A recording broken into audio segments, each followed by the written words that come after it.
আমি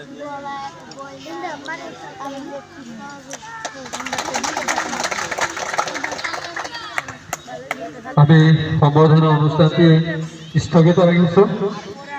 হয়তো খেল অনুষ্ঠান হয়, ইয়াত অতিথিসকল আহি থাকিব আৰু পৰ্যায়ক্ৰমে আয়োজক কমিটিয়ে অতিথিসকলক সন্মান জনাই থাকিব। এই সুযোগতে আমি আমাৰ মাজত উপস্থিত থকা আমাৰ সন্মানীয় অতিথিসকলৰ ভিতৰত দুয়োজনে এই অনুষ্ঠানটোৰ বিষয়ে বা খেলৰ বিষয়ে দুটামান মূল্যৱান বক্তব্য আগবঢ়াব বুলি আশা ৰাখিছোঁ।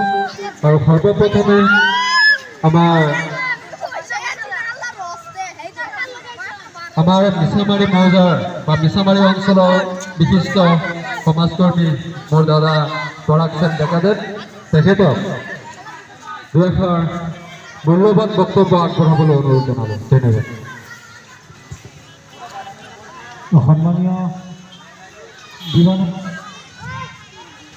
ভলীবল প্ৰতিযোগিতাৰ আয়োজক সমিতিৰ সভাপতি সম্পাদক মুখ্য বিষয়ববীয়াসকল,